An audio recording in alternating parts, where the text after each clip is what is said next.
it's evident, at least through that anecdote, rather than just telling you some blanket statement about professors at UT, that's just one really solid example of the fact that professors at UT understand that it's not about the strict guidelines that they set at the beginning of the semester, and it's not about the grade that you have at the end of the semester, but it's about the growth that takes place from point A to point B.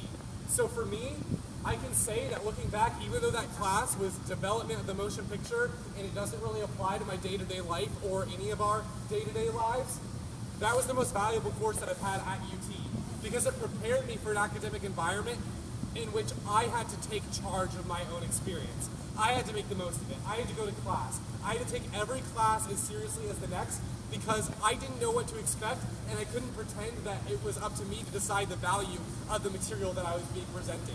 So that professor worked with me and taught me what it's like to be a student, what the professor-student relationship should be. And that professor also taught me in several other classes in different departments from that point. I developed a relationship with that professor. That professor's written me recommendation letters, recommended me for internships. And the reason that I'm standing in front of you today talking to you is because of that professor.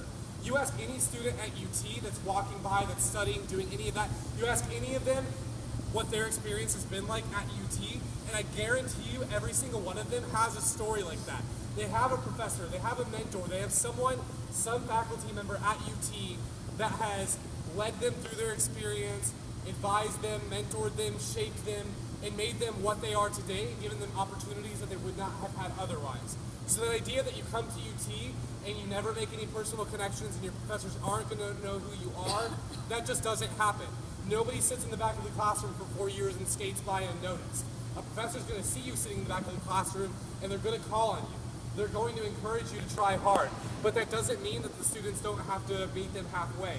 That professor worked with me, but that meant I still had to actually go out of my way to meet her. I still had to improve my work ethic.